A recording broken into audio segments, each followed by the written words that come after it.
Welcome to the Virtual Memories Show. I'm your host, Gil Roth, and you're listening to a weekly podcast about books and life. Not necessarily in that order. You can subscribe to the Virtual Memories Show on iTunes, or use our RSS feed with your favorite podcatcher. You can find the RSS feed on our websites, vmspod.com or chimeraobscura.com/vm. We're also on Twitter, Instagram, and SoundCloud at VMSPod, on Facebook at facebook.com/virtualmemoriesshow, and on Tumblr at virtualmemoriespodcast.tumblr.com. You can support this podcast and get access to exclusive content with a recurring monthly donation via Patreon. Just visit patreon.com/VMSPod and set up your level of support. Every week you'll get new material from our patron-only blog, and you'll also get to listen to my monthly bonus podcast, Fear of a Square Planet, which features extra material from our guests and is only available to supporters of the show. So visit patreon.com/VMSPod or paypal.me/VMSPod and help me continue to produce smart conversation about books, art, comics, and culture every week at the Virtual Memories Show. No travel for me this week. I know it comes as a bit of a surprise for those of you who've been listening regularly and hearing about all these oddball little trips I've been taking, but I actually get to sleep at home all week, or so I hope. Last week's trip to French Lick, Indiana turned out fine. The customer I was going to visit put me up in this gorgeously restored old hotel, and well, they didn't give me a time limit for the presentation I was there to give, so I managed to go 75 minutes before they finally decided it was time for a coffee break. I did take questions, so it's not like I went uninterrupted for that entire span. But, I totally could have. Anyway, no travel this week, but instead I'll be reviewing legislative language from Congress for this big healthcare-related bill I helped negotiate. I'll also be putting together a presentation for an FDA meeting next week, writing up a questionnaire and a nice but stern letter to Health Canada. Lots of stuff like that, and a whole ton of conference calls. It's a real life of excitement, I tell you. So it's a good thing I have this podcast gig to kind of level me out, Now, this week's guest is it's a return from way back. In 2013, I recorded a show with Wallis Wilde-Menozzi, this American poet and writer who had a pair of new books out. It was an essay collection called The Other Side of the Tiber and a novel called Tuscan Nellies Ray. And I only had time to read the essays, which were absolutely wonderful. But I was always kind of bummed out that I never read the novel. Because she made it sound really interesting in the conversation we had back in 2013. She was a wonderful guest, and Wallace and I actually stayed in touch over the years. It's one of those weird things where I never want to assume that anybody I've ever recorded with actually feels like we should stay in touch after. I always feel like I'm imposing, basically. Because I usually am. But in this case, Wallace would drop me a line when she would get the weekly email about the new guests. She would congratulate me. She'd make little suggestions or comments for other people I should talk to. And she would let me know when she was going to be in New York City to teach and to visit her family. So this time around, I knew she was coming in, and I figured I'd finally give the novel a read, and we could get together for another session. It turns out it's amazing, and I really wish I'd read Tuscan Nellies Ray at the same time or right after The Other Side of the Tiber, because they really form good companions to one another. Tuscan Nellies Ray is a novel about a bunch of interconnected lives, mainly in Florence, Italy, during the summer solstice, over 15 hours of the summer solstice. You get a dissolute Italian botanist, his American ex-wife, who is digging up the garden in their villa, her villa, because she's found an old Etruscan skeleton there. The main story is about this Nigerian prostitute and her toddler child. And you get all of the lives that they touch, including a toad who lives in the American ex-wife's garden. It's this really, really amazing book. Wallace has this really intense, compressed use of language that I think comes from her main vocation as a poet. And it kind of stretches to accommodate the narrative and the needs of a novel. And there's some really, really beautiful sections within it. And she just does a great job of capturing the everyday of life in this one 15-hour span, while also connecting us to the eternal and all those things that sort of overlap for us that we don't really know overlap, I guess. I mean, we talk about it a bunch during the episode, but we didn't get into it enough, really, because there were so many other weird angles that we ended up pursuing this time. But let me play the segment from our previous conversation where Wallis talks about the origins and the nature of Tuscan Nellies Ray. Here you go. Tuscan Nellies Ray was a novel that struck me at the time that I realized that Italy was changing. When I came to Italy to live in Parma, which was 1981, there were virtually no people other than whites in a city like Parma. There were no foreign languages. There was nothing that was really different than the people who were natives. Mm-hmm. Whereas even 10 years, this novel is set in 94, and that was when Berlusconi is elected too for the first time. But the borders were being penetrated by lots of people, and there was a variety that was coming, and that created a sense of anxiety, and it created a sense that even things like the Italian school system, which have a set curriculum, a national curriculum from north to south, and had never particularly accommodated any difference other than what models should be taught. Suddenly they were under a lot of pressure too to expand or to consider things in a different way, and they were coping with foreign languages for the first time, children who were arriving in the schools who didn't speak Italian. So it suggested for me this crack, which was quite appealing, because I had lived my first 10 years in Parma feeling the wall, feeling there were no cracks in the wall, just feeling that culture was not about to open up or be changed by anything I was bringing to it. Yeah. Whereas this novel is all about the cracks and the fact that there are emotions that cannot be stopped. They're underway. And Tuscan Nellies Ray takes place on the solstice. It was a measurement set up by Toscanelli, who was a 15th century mathematician. He set up this measurement in the cathedral in Florence, and when the ray struck the floor, the meridian, it was to announce the summer solstice, which was then going to be used as part of a measurement which would work on defining when the spring equinox took place. So I felt this crack too was the little hole up in the top of the dome. The little crack was being pushed by this ray, and I saw the ceremony in 1997 in Florence, and somehow I realized that was my novel. I realized I was going to take this arc of time just before the ray hits, and try and do something in layers about this changing world. So that tells you a little bit more about the book than I did in our little intro here. I should also add that Wallis and I corresponded after recording this past weekend, and she remarked, "I wish we would have touched more on Nigeria and Italy in our conversation." The editors along the way for Tuscan Nellies Ray wanted to pull that narrative out altogether about Millie, the Nigerian prostitute, and her daughter, as well as the life she left behind in Nigeria. And yet the point of the novel, she writes, is the interconnectedness. The prostitution problem continues today. At this moment, there is a corruption trial going on in Milan, which is over Nigerian oil, with Shell and the Italian company Enel.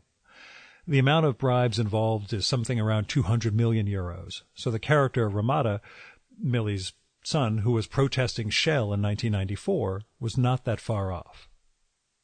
So, yeah, it's a we talk about the book and how it's set in 1994, but really manages to stay current. Anyway, here's Wallis's bio. Poet and writer Wallis Wilde-Menozzi grew up in Wisconsin and resides in Parma, Italy, where she has participated in Italian life for more than 30 years. Her memoir, Mother Tongue, An American Life in Italy, was published by North Point Press to critical acclaim. In 2013, she published The Other Side of the Tiber, Reflections on Time in Italy, from Farrar Straus Giroux, and Tuscan Nellies Ray, from Cadmus Editions. A collection of her prize-winning essays appeared in Italian in 2011, and now you'll get to hear me mangle Italian. L'Oceano e Denture di Noi, Morati e Vitali. That's probably absolutely wrong, but that's just me. She's a founding member of the International Ledig Rowohlt Writers' Residency in Lavigny, Switzerland. Man, I can mangle every pronunciation that's not English. Wallis is currently at work on a new book. And now, the Return Virtual Memories conversation with Wallis Wilde-Menozzi.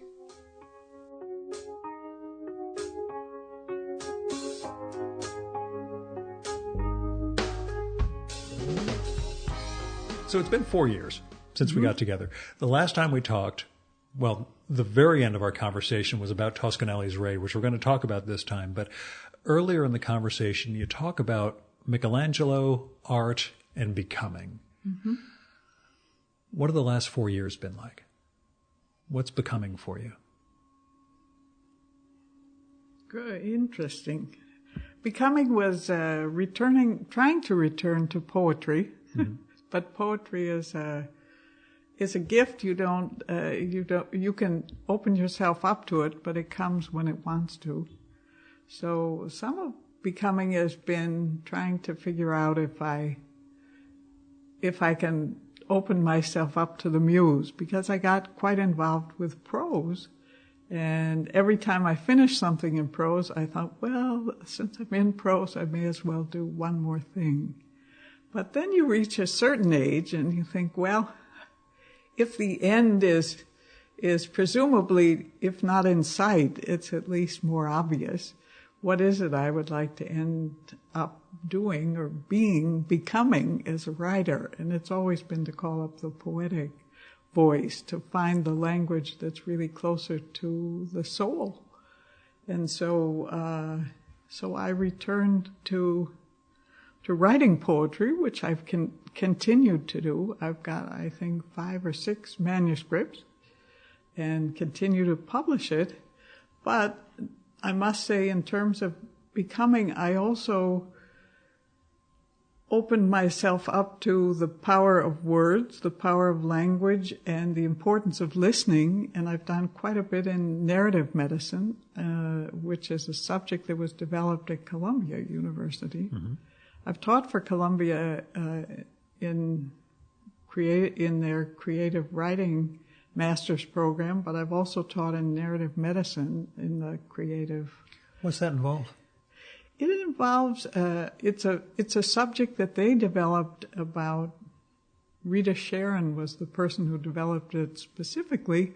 It was dedicated and directed to medical doctors, but also people who worked in the medical field, in terms of how you could sensitize them to patients, to the importance of narrative in following disease, but also in understanding how you communicate with people. It was also, I think, to help physicians to cope with some of the problems that they face as doctors and some of the painful aspects they face in terms of communication that can't be solved by technical things.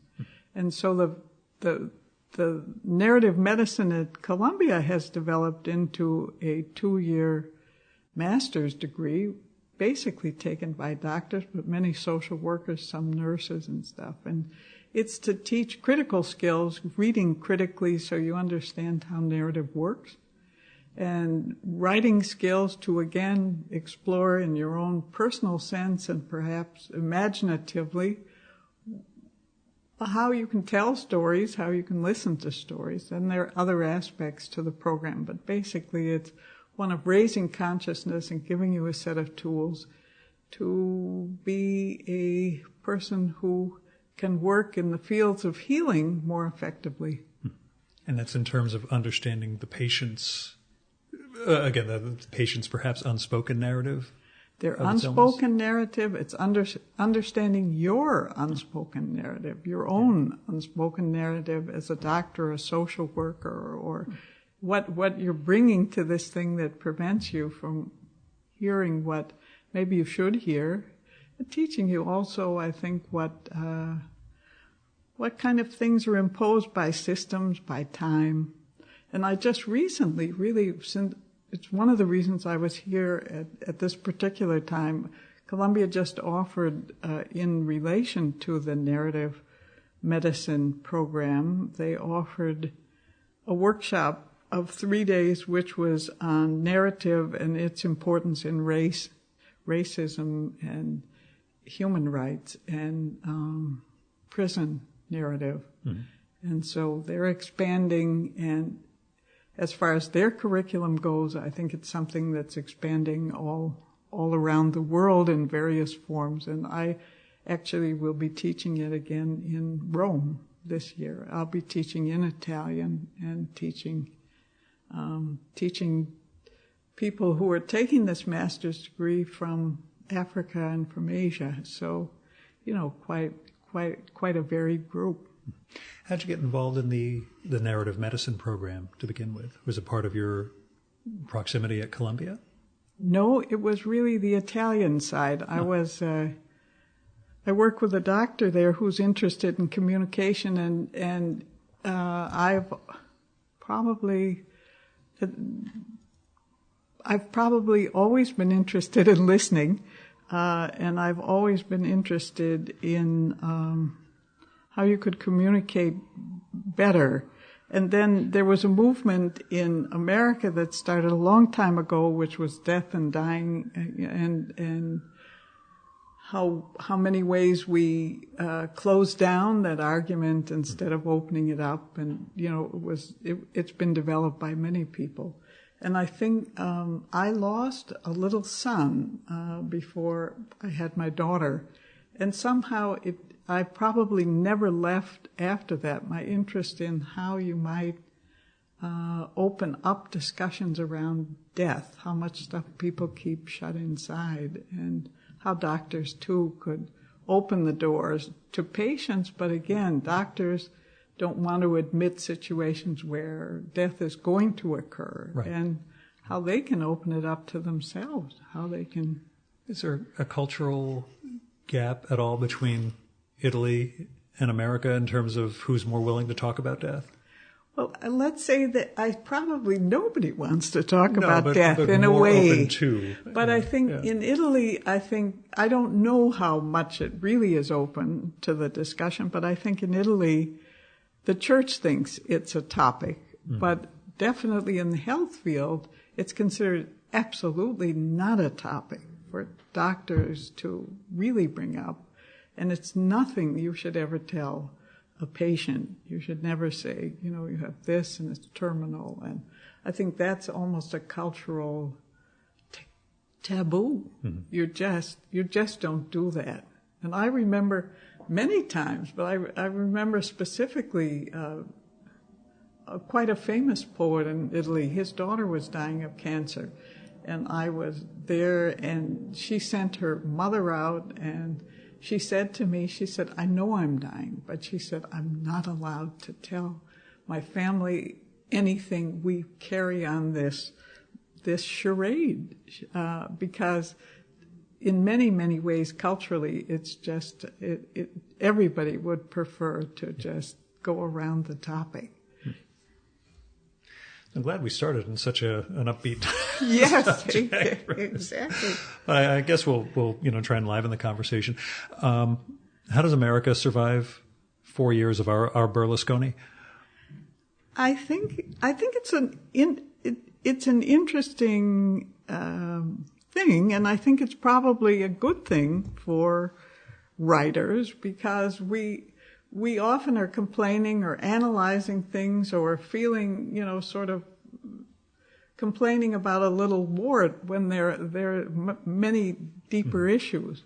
And I think it's a time that's a challenge to writers. We have plenty to face up to, plenty to analyze, plenty to satirize. It's a time when we could say that writing might become quite important and necessary. Mm-hmm. So I think how writers survive will be to stop worrying about how many books they're going to sell, or how the figures on their book, or how marketing is going to see it. I think it's a time when we could feel that we really are needed, and I think that's the most important thing for a writer, is to feel that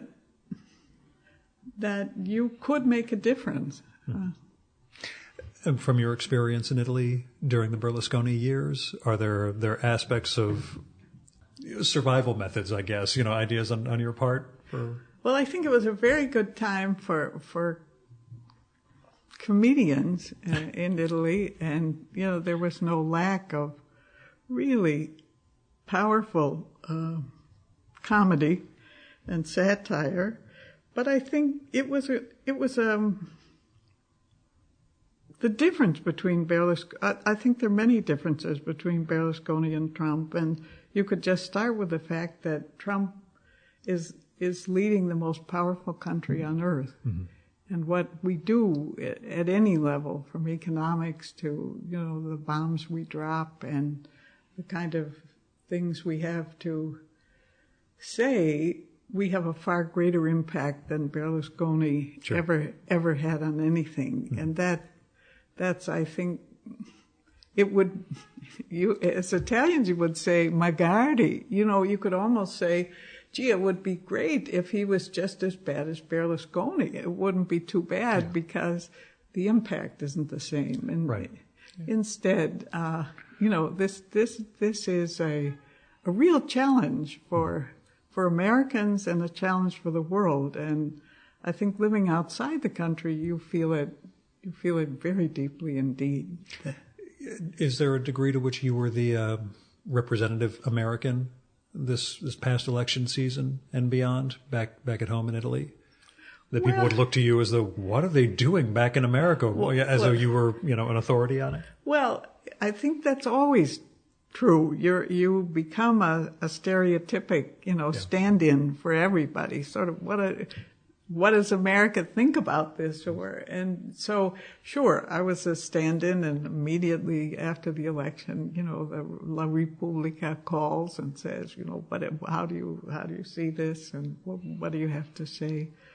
But I have to say that in a place probably not like all of Italy, but in many places in Italy, since people are sophisticated, even somebody who, at least from my standpoint, was as wonderful as Obama, you'll still have a far left that's entrenched, that's very opposed to America anyway. And I remember when recently when the Ukraine was invaded, and America took the stand they did and got the allies to line up. I was asked in a meeting to give my opinion, which I did, and somebody stood up immediately and said, in Italian, how dare you give any opinion at all? You are from America, and that is the tumor on the world, he said. And so, you're, as is often true, you're seen in the eyes of the beholder, sure. You're seen as responsible or whatever. Well, it was a month or two before the election. I was leaving Barcelona, I guess, at a trade show, and it was in Spain. And the Scotsman ahead of me on the passport line just notices the U.S. passport and says, "So Trump, eh?" I said, "Just don't." Like, I can't even, just don't start. And this is before, we actually went through what we went through, which makes, again, for interesting times, I suppose. But one of the interesting things about getting back together with you to talk is the book. Well, you had two books out at the same time when we talked in 2013, and we focused on your memoir essay book, The Other Side of the Tiber. The other book we have in front of us right now, Tuscan Nellies Ray, which is a novel you did about 1994, 15 hours in 1994 in Florence. They focus very much on immigration, and not just from there's a character who's a immigrant from Nigeria, as well as a gypsy, and also we'll say the Wallis stand-in character is an immigrant from Wisconsin, of all places. How is the immigrant/refugee atmosphere changed in Italy over the time you wrote the book, I think in the late 90s, referring back to that 1994 period? How's the refugee situation changed, the immigrant situation gone? We have so much going on with Syria and an outflow of refugees throughout, but how has that changed your day-to-day experience and what you see in Italy? Well, it hasn't changed. When I actually came to Italy to live it was in a permanent way. It was in the early 80s, and in a city like Parma, there were virtually no immigrants. It was pretty much residents of the city. But you can see by 1994, and by the time I wrote this book, so say turn of the century, there was it was a deep awareness of that reality of immigrants, and I would say by the beginning of the 2000s, there were at least 40,000 permanent immigrants who were legally had jobs and their children were in the schools, and so that's a significant number in a city that's basically 200,000. You have 40,000 who were and so it was a good thing. The schools had never dealt with anything like a different language or a different religion, or just they had always taught these things. I think they taught multicultural, but they hadn't experienced it. Yeah, so it was always at a distance. That's right. Yeah. I think on the whole, they've done very well until quite recently. I think on the whole they were happy with I wouldn't say happy exactly, but very accepting of the fact that some people were going to come. They definitely faced the fact that there were many jobs that Italians didn't particularly want to do anymore. The whole area of looking after old people, which in a place like America, the major solution is really putting people in a residence, whereas that's still culturally not acceptable to most Italians. They need a badante, they need a caretaker. And so that kind of job has been taken over completely by foreign people. And something like making prosciutto, which is a job where you work with pigs and stuff, is largely been the workers are largely, they're Africans, but they're also largely Muslims, Arabs. And they work with, I don't mean it in a bad way, but they work with pigs? Yes, they've had, they've adapted. It's a field where there's been work. And then there have been, so I think up until a certain point, the flow was rather regulated, and that has still proved true in a place like Parma. And there's still a lot of work. There's still industry that works very well. There's agriculture, and so they can absorb people. Mm-hmm. But there's been a kind of backlash, which I don't know if it's created by the media. There's been a kind of backlash, which is just we can't absorb anymore, which isn't going to be the case. I mean, they're going to. Is it mainly coming from an economic argument or a crime argument, as we a little bit of It's really, I think it's basically media generated, but there is a certain amount of. Oh, I just mean what angle does the media push generally? Do they push crime? Okay, crime. that's they're taking our jobs or they're raping our women. Those are the It isn't really raping. Just stealing. It's drugs. They're stealing our bicycles. They're breaking into our homes and taking our jewelry, and it's more like that. Mm-hmm. Do they blame gypsies more than they blame African immigrants? I'm just kidding. I'm from Romania, where my father is, so I always have the, gypsies, bad gypsy jokes. I don't know if they. No, I don't. I think gypsies were probably 30 years ago. I think no. I think it's largely. It's the. I mean, as the prejudice, I don't think it's the reality, but Albanians. It's some North Africans. Has it been a significant Syrian influx, or has it been? I can't say if that I know in terms of recently. I wouldn't. I would say no. I would say I don't see it that way. Mm-hmm. I mean, I haven't noticed it that way on the streets. There's a certain amount. There's a certain number of Arabs now, and that seems.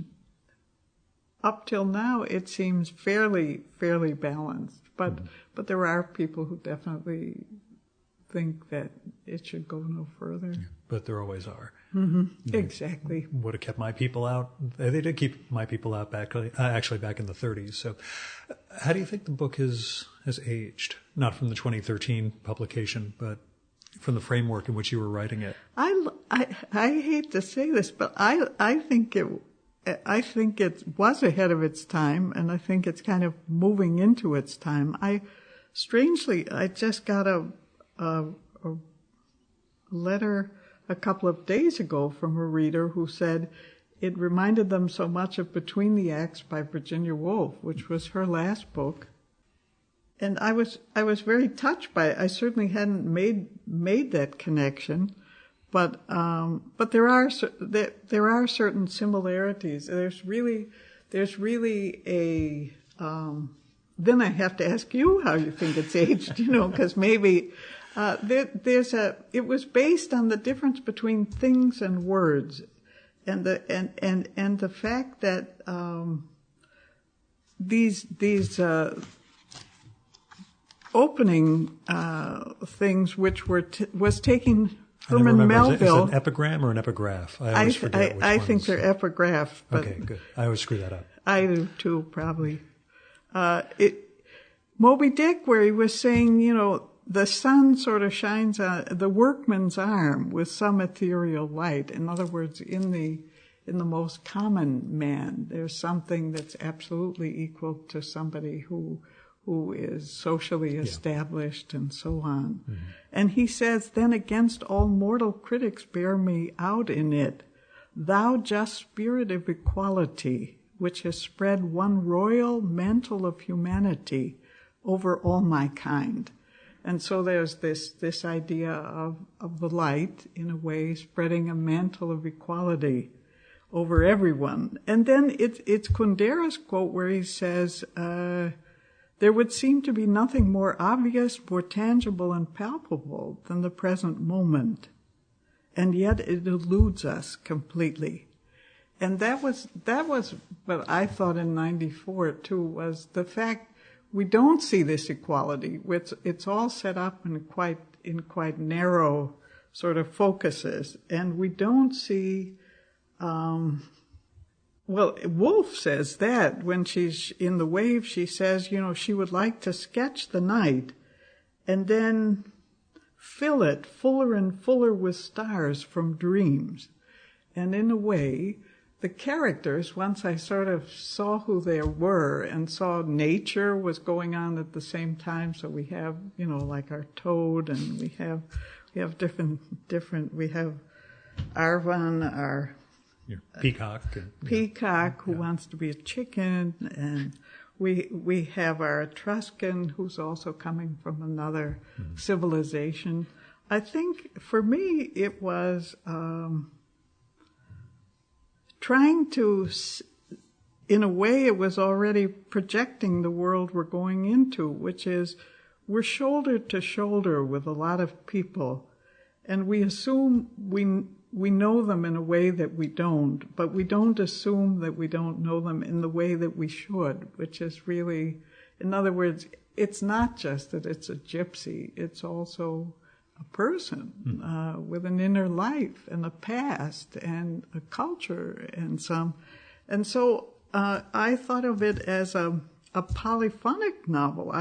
We're shoulder to shoulder, and we're all living in the same space, and we're living different lives, but in many ways, even though we superficially cross each other, at deeper levels too that we'll perhaps never perceive, we're also living dramas in common and conflicts. And so I don't know, I couldn't write it now. It was a book, I remember writing it, and there were just days I could hardly speak when I got to the end of the day, because it was just keeping so much stuff in my head and in my heart to bring it all forward. Because it's very easy in a novel, I can think of many characters in here, where you'd like to just let them take over. Sure. and just finish their story. And at a certain point, characters become real enough that you know where their story would take them. But the point was exactly that. I didn't want the regular narrative, which is our narrative, we're not the immigrants, or our narrative where I wanted us to not know what the answer is. I wanted the novel to be making us feel that. The ineffable. Mm-hmm. This will sound like a weird technical question, but keeping track of 15 hours and the various characters, did you actually have to visually plot that out at all to figure out where? I plotted it out. I'm sure if some person who was really very picky tried to put it all together, they might find, that there were little glitches, I'm sure, but imperfections, in the same way that sometimes there's a very wonderful painting and you realize then that, this little, because there were some times when it's just so much stuff is in the air, but it's also being determined partly by the feeling and the flow and, sure. So, but sure, I tried, like a traffic to be cop a little, that you had to kind of. That's right. Yeah. I tried to have a few, Post-its, telling me where I was going. Had you thought of doing another novel since? Writing another novel. I was kind of touching. I had lunch with somebody who really reads a lot and really has edited a lot of important people, and she was saying to me, "Oh, you should write another book, another novel." And in a way, I can see the emotional part of novels is just really very satisfying, very satisfying. But besides the poetry, I have sort of tumbled into another nonfiction book. So, can you talk about it at all, or can you talk about it at all, or are you a little jinxed on that sort of thing? I'll understand. A little bit, but I'm realizing that there is nothing preventing me from putting much more obvious fictional elements into the nonfiction. Because and stealing the nonfiction stuff and just making fiction out of it and pretending that it didn't happen. Moving again with trying to raise our consciousness about narrative and how we see things and what because I think if we lose all critical skill to identify what's real and not real, which is what we're going on with false news and this and that, we need to have a standard for, this isn't the same as that, even though this I invented and that is so. Right. And so, I don't know, but I can see that I may have at least one section of this book be fiction. But it'll be it'll be identified as fiction. Mm-hmm. What did teaching writing teach you about writing? Well, it taught me that it taught me that because I've taught it I've taught it in different cultures and different places, and that's been quite interesting in itself. That's something I've been given because if you're working with an Iraqi or I'm working with somebody who's written 9 books in Farsi and is writing in English, but it's a different, it's a whole different thing, but it's also different what you think people are looking for or want to know. I've learned quite a bit about what's important to writing across cultural lines, so that teaching writing in the States, I have brought more and more and more literature that the students have never seen, and of course some of them aren't interested in it because they really, as this girl said to me, she said, "I don't want to be poor," So the obvious question is, why are you studying writing? Exactly. No, but it's true. Yeah. It's true. It's Yeah. true. It's if there's not something, I think, like you and your passion, if there's not passion in terms of what you're doing, that's personal, Yeah. what you're doing, then you shouldn't do it. Or you should do it, but I guess face the fact that it's really not What you're meant to be doing. what Yeah. you're meant to be doing. Yeah. To be a writer, you have to write something that in a way no one else could write. And even if that, as somebody like Natalia Ginsburg was saying, she said, "I don't believe in bestsellers, although I can see that a bestseller is truly, it's a skill and it's important and it's good." But she said there are lots of things that are just maybe only need to be written for 3,000 people. But that doesn't mean it shouldn't be written, because she said it's like a rare plant you find in the Amazon. It may someday be just the thing you need for medicine to save lives. And if that person refused to write it in the first place because they thought, well, I'm only going to have 3,000 readers, or more relevantly, if the publisher said, I can't publish it even though it's beautiful, but it's not going to sell anything, then when we need it, which may be, who knows when and how, we won't have it. It won't exist. And I think so. Teaching my students here, that's basically, I try to give them books they've never heard of from countries they've never thought about, just to see that they've got to get closer to a universal. It's not just the latest thing that's going here, and then you can recognize that everybody's writing in that style and sort of just, taking a clone off that basic thing.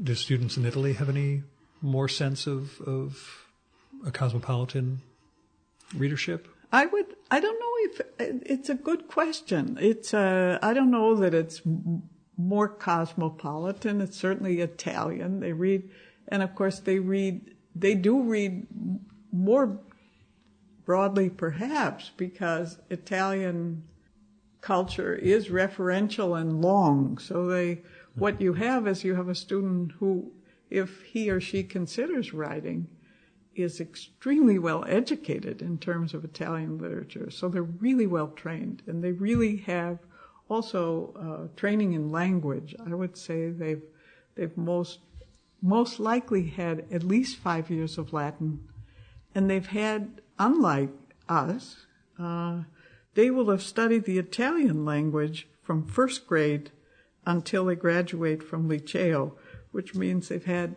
extensive analysis of language, use of language, and structure, grammar, and so I don't know if they're more, whether they read more broadly, but generally they do. They get a cult. They'll read Japanese authors, or they'll read Swedish authors, or they'll read British stuff. There's usually, they'll usually have one specialty that's outside of Italian. But inside of Italian, they will be deeply trained in the sort of rules and the strategies and the content of literature. And people who write, I think, are pretty hard on themselves. They certainly don't believe in anybody can write. And that's a pity, because I'm sure there are many people who should write who just say, I'm not good enough and I would never try. Yeah, but the flip side of that, there are a lot of bad writers out there who are expressing themselves. So, yeah. No, it's true. Says the guy who's done 2 short stories in 20 years for that reason. So, yeah. I'll share one with you, and you could say, "Oh, Gil, you should write more," and then we'll laugh over the fact that I have no time to write. So, I think that's true, though. When I listen to your podcast and I listen to those things, I think I'm still cheering for you. You've got a clear space. This is my art. This is my narrative art. Sitting down with somebody and having a good conversation. There are understories and undertext to it all, but I realize I can do this very effectively, or I could spend a lot of time writing and not really getting anywhere, I think.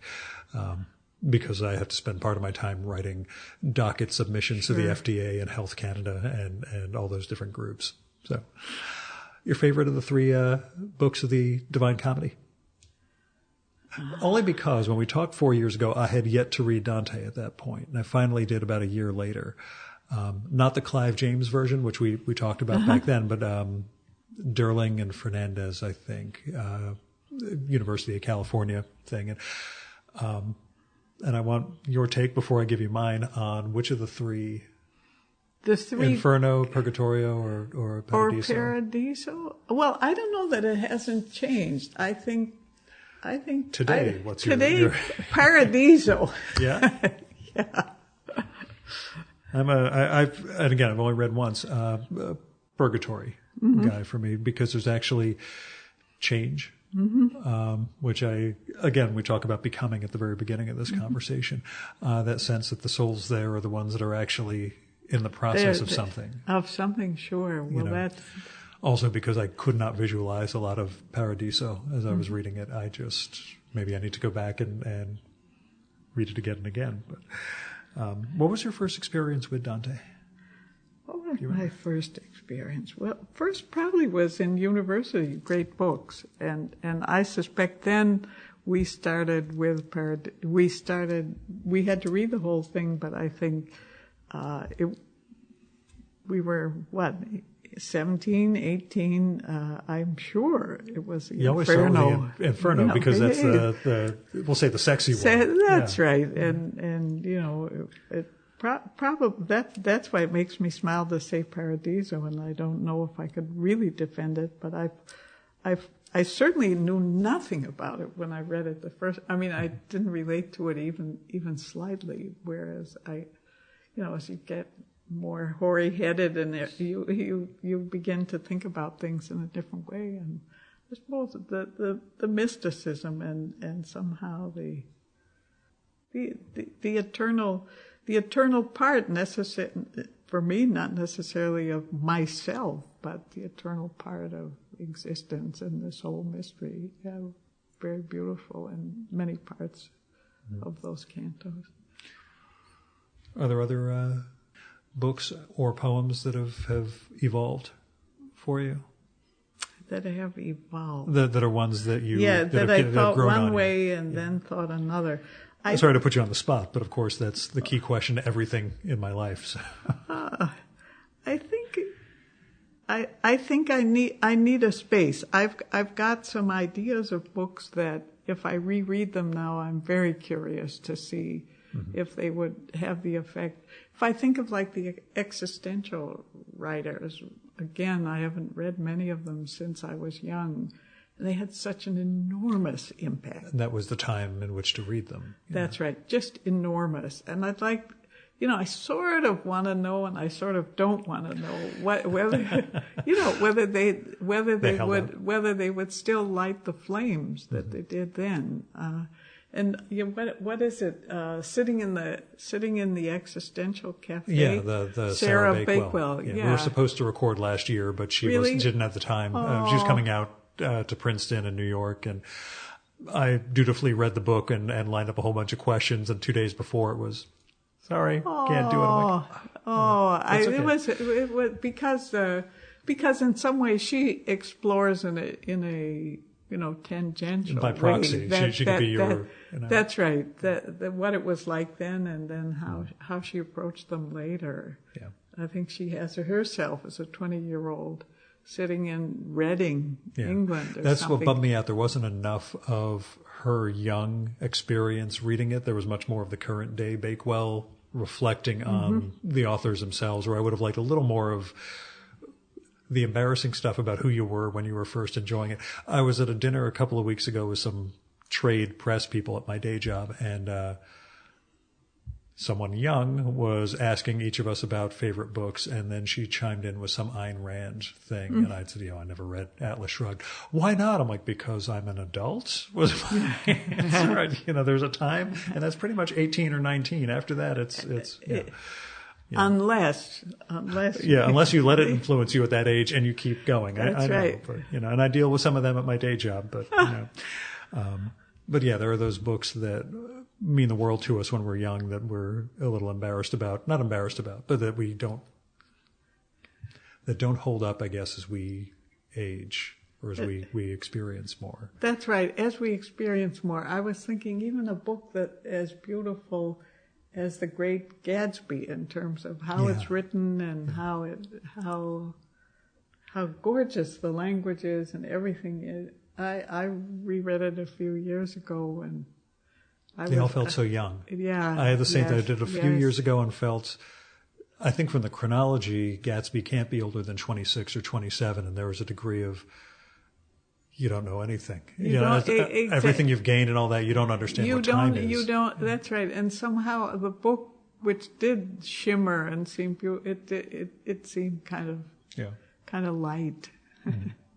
Still, again, as great American novels go, yes, we'll put it there. But yeah, it was that sense of, it was the same thing, and it's one I've talked about in the show in the past. Of I'm an Iliad guy over the Odyssey, partly because of my theory that Odysseus actually made up everything and inadvertently, accidentally killed all of his crew members and basically came up with all the stories to cover for it. But in the Iliad, in my most recent reading, which is now a few years back, I finally had a sense of Achilles as somebody who understood time and understood what he's going to lose, what he's going to gain by becoming the hero of the Iliad. But at the same time, knowing that he'll never see his father or son again and that he's never going back, and being the only guy who grasps that in an entire universe of people who only live in a present moment. Well, we talk about focusing on death all the goddamn time. That's really, I guess it goes back to our earliest literature. So, That's right. Well, it goes back to exactly Homo sapiens. It's also part of his whole trip. We go to Gilgamesh, the first thing Gilgamesh wants to do is save his companions or bring his companion back from the dead because time shouldn't go that way. That's right. Such a beautiful book. I'm sorry to be so damn depressing. But tell me about your youth, because we didn't discuss last time how you became who you are. How did you find yourself as a writer? And I mean, going way back, like what was your childhood writing experience? How did you become someone who knew she was going to write? I know. But bear with me. I think I wouldn't have become a writer. I think I would have been a painter. I think I saw things, and I think I was in a way not too interested in verbally articulating stuff. But my father really, really blocked me in terms of painting, and one can always say I would have been if I really was a painter, I would have painted. So let's leave that. The thing was, I wouldn't have been a writer, I don't think. I started just writing things. I liked poetry, and I had an aunt who kind of encouraged me, and I liked that a lot. But I was raised in a family with a lot of politicians, speechwriters. It was a use of language which always struck me as utterly false, very uninteresting to me. But I was in a lot of debates with my father. And just testing his totally. And I mean, and really, let's see if I can make one little story stand for the whole, which was I won a lot of awards in high school for lots and lots of things, and some was public speaking, and some was writing, and some was I won Scholastic awards for writing stuff, but I wasn't connected to it. There was a deep part of me that wasn't connected to it. At any rate, I was awarded. I was asked to write the DAR, which the Daughters of the American Revolution. I was awarded the DAR girl thing in our high school. I didn't want it. I didn't really know what the DAR was, but I didn't want it. So I went in and said I didn't want it to the guidance counselor. And they said, whatever, you have to do it. So I came home and the theme, I had to write a theme, and it was called Faith of Our Fathers Living Still. And I wasn't really very aware of what had happened to women or what had happened to men, but I didn't want to write the essay. And my father said I had to. And so I said, all right. And I went upstairs and I wrote, because it had a word limit too, I wrote a poem called Faith of Our Fathers Living Still, which were the founding fathers for the DAR. And I brought it down and said, okay, it's done. And my father said, you can't turn this in. This is nonsense. It's an embarrassment, And I said, look, I didn't want to do it, but I did it, so this is what it is. And it went and it won the state award, and then the national award was judged by the Supreme Court. And it won at the Supreme Court level. And so I had to, and that, it didn't stop my father. My father said, he said, they must be terrible. They must not know anything. They're just humoring you. That's right, exactly. All the way to the Supreme Court. That's right. They don't know anything. But that, I was sort of not connected to my writing for a very long time. It didn't seem to, this thing that I was saying before, this language that comes straight from the soul. I was always mediating the language of politics. I had a grandfather who was a national politician. I was always mediating the language. I wouldn't call it men, but I mean, when I went to university, I didn't have a single instructor who was a woman. It's not like I said to myself, why is this not, this way? It's structural. It was just the way it was. Yeah. So to find this language coming from the soul, that struck me as exciting language that belonged to me in some way, it took me a long time. And in some way, although I was a poet that was doing all right, in some ways really clearly looking at it, it was going to Italy and then being in a city where nobody spoke English. So I was in Italian all day long, forever, and reading Italian.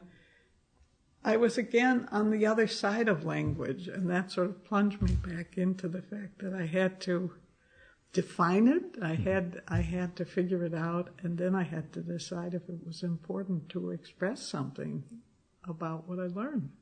That was and I gave you those postcards earlier before we started, the one with Lorenzo Mattotti, the Italian, now Parisian artist.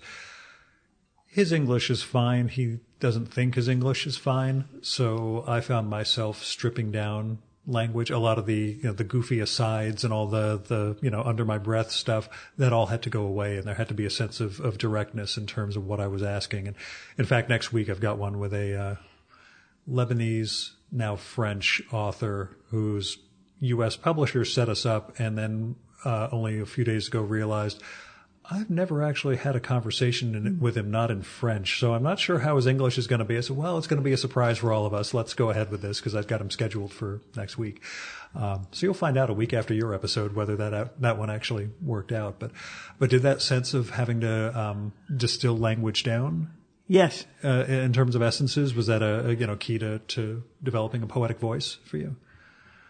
Yes, it was, and the fact that in Italian, certainly in the beginning, but even now, sometimes I find myself on a channel just because either I recognize that that's the way it would go in Italian, or I know completely how to develop whatever it is in Italian in that way, and so I take that road. Whereas English, and let's say somebody like Jahampa Lahiri, who went back to trying to acquire some originality by writing in Italian. She did it because she needed, it seemed to me, she was defined, her identity, she was defined as an Indian Indian American. But if you took her by language, her mother's language, I think her mother was Bengali, she didn't speak, she spoke some of it, but she didn't really speak the language. So English was her language, but English at some point in which she became not only proficient but also famous, in some ways began to define, it seems to me, how she could express herself. Sure. And so going into a language like a child, where you have borders because you don't know quite where the word, and you have to start asking yourself what a word means because you don't have the fluency. She did it, and I think for her it was a way of gaining some kind of authenticity. It puts me in mind of Beckett writing in French. Mm-hmm. Or we can always throw back to Conrad or Nabokov having English as their fourth or fifth language and doing so much better with it than any of us ever will. That's right. But they all probably had different motives, for what they did. And I couldn't write in Italian saying that I would move into that as the way I wanted to go, because in some ways, because of the way I was raised, it seemed to me I had never been authentic in English. And so to have given it up. On the other hand, once I started writing in English out of my language and never using English and not, my English became a very elaborate kind of and complex kind of English because it was basically internal and it was basically unspoken. Do you think in Italian? I can. Do things occasionally? I can. Do you find things are occurring to you in Italian that you need to? Sometimes, and sometimes even, in this kind of conversation, the word that would really cover what is being described is an Italian word, but but I'm just some monoglot dope. So, yeah. It's okay. I don't mind. Monoglot is worked for me so far. I make everybody else accommodate. What sort of decompression do you go through when you come to the States? What's the transition process for you? Have you noticed? Kind of complex. I don't know. I used to just come to the States once a year, and I saw my mother and maybe a couple of friends. And since our daughter is on this side, and now they're grandchildren, and since the periods I wanted to visit were longer, I started doing some teaching and stuff. So I'm more divided than I was. So to ask for decompression, it is, I don't know how it occurs, but it is like jet lag. It's just one of those things. You have a period where you're getting up to American speed. You're getting up to American speed, American rules, even anything, whether it's gesturing with your hands and touching somebody on the shoulder, and then here suddenly you realize instantly that you can't do that. And is there Italian for the word faux pas? Sorry, but yeah, sure.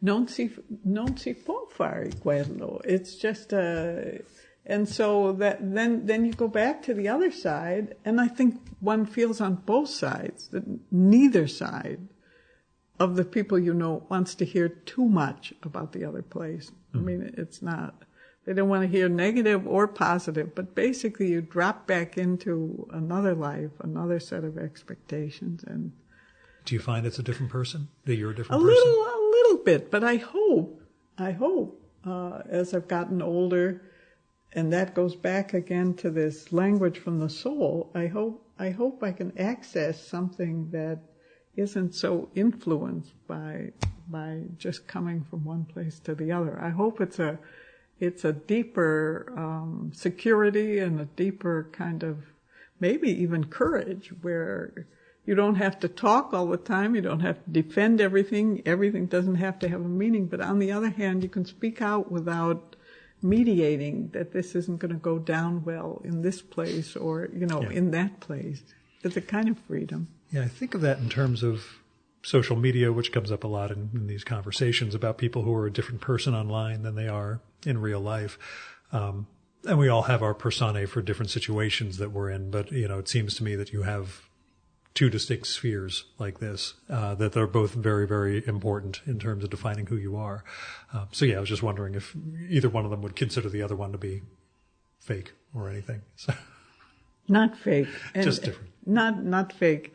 And I have to say, Tuscan Nellies, in a way, was exploring this thing of again, sort of, more than saying people were fake, but I mean, if we take those characters, if we take Millie in Nigeria, when she's thinking about taking her daughter back, if she has that meditation about what her daughter would be if she went back to Nigeria, or what she would be if she remains in Florence. And of course, it's a fantasy, it's a projection, but she's realizing very much that place would define her daughter differently. And I think the first book I wrote, Mother Tongue, one reason it had a mother in it was because I think anybody who's an immigrant would say that for the immigrant in the original immigrant, it's one set of losses and gains, but raising the child is probably the more complex thing in terms of identity, because your child will probably choose. It won't tolerate the kind of you're one thing in one place and one in another. You need to become where we started out. So your child moves forward into the culture that you brought them to or that they were born into. And you remain sort of a little of this and a little of that. And you would like to convey those values, perhaps what you consider. But the child will take from the culture they're in. Did it bum you out that your daughter moved to the States? I think, no. I think at the time,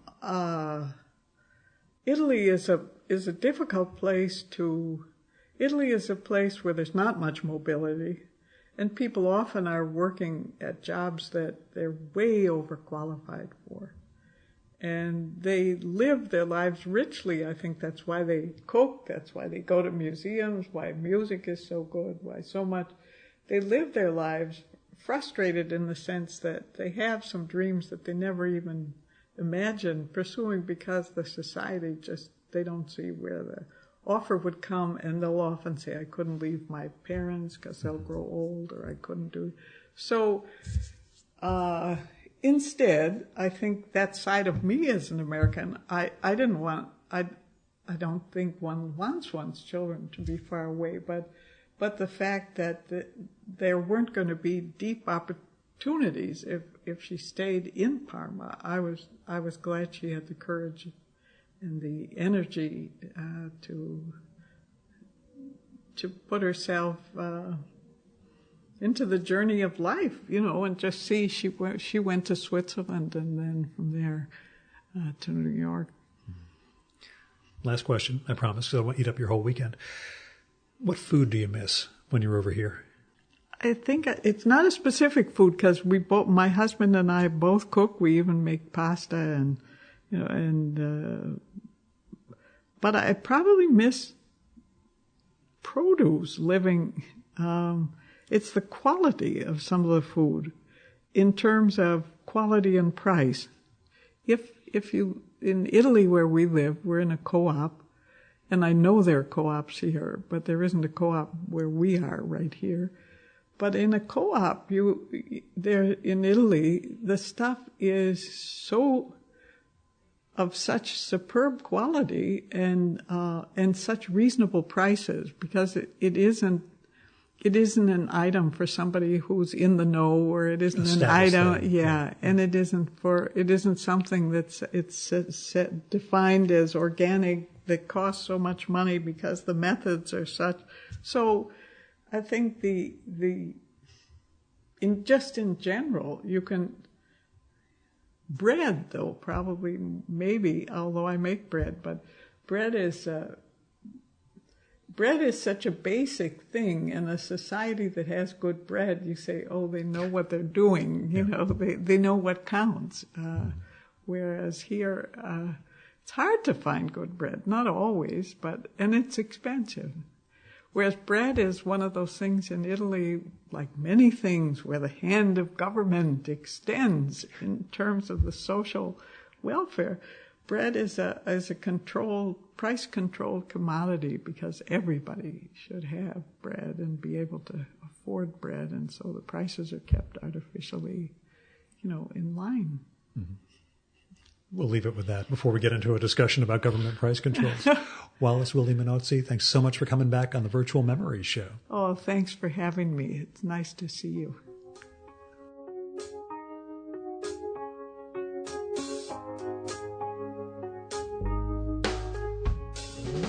And that was Wallis Wilde-Menozzi. Go read her novel, Tuscan Nellies Ray, and her essay collection, The Other Side of the Tiber. You can also find her website, walliswildemenozzi.com, by spelling it correctly, which is Wallis, W-A-L-L-I-S, Wilde, W-I-L-D-E, and Menozzi, M-E-N-O-Z-Z-I. Or just look for the show notes for this episode. You'll find it all there. Now, once we wrapped up the main session, I asked Wallis, so, who you're reading?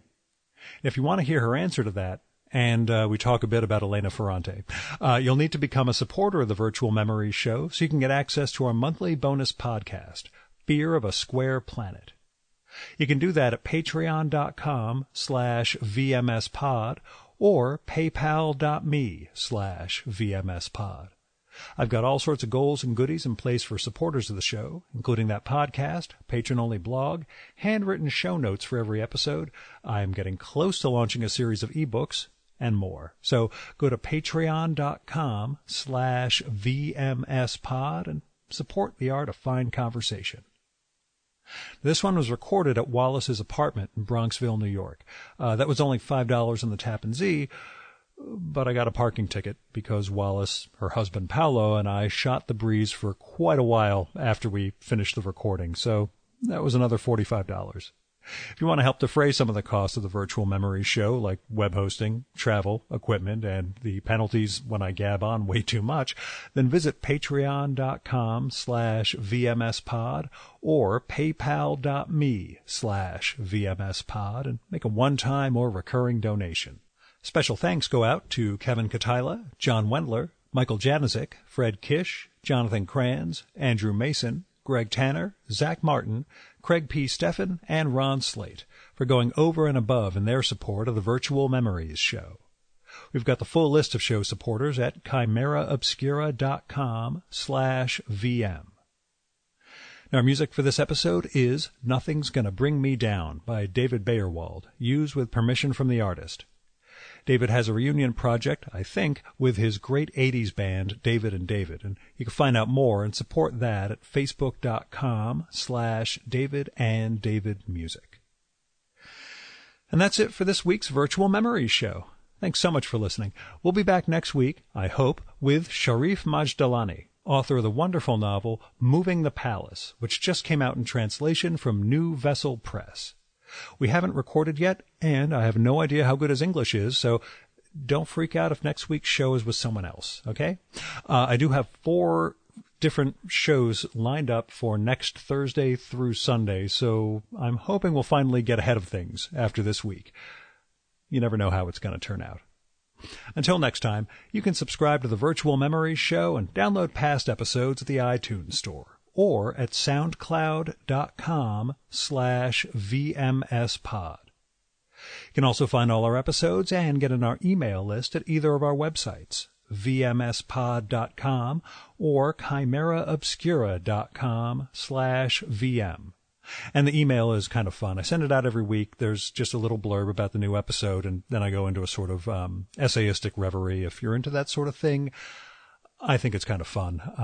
I get some interesting thoughts out of it and put in some neat pictures. So you can sign up for that at vmspod.com or chimeraobscura.com/VM. You can also follow the Virtual Memories Show on Twitter and Instagram at VMSpod, on Facebook at facebook.com/virtualmemoriesshow, and at virtualmemoriespodcast.tumblr.com. And if you like this show, please go to iTunes, look up the Virtual Memories Show, and leave a rating and review for this podcast. That'll help us build a bigger audience. Till next time, you've been listening to the Virtual Memories Show. I'm your host, Gil Roth, and you are awesome. Keep it that way.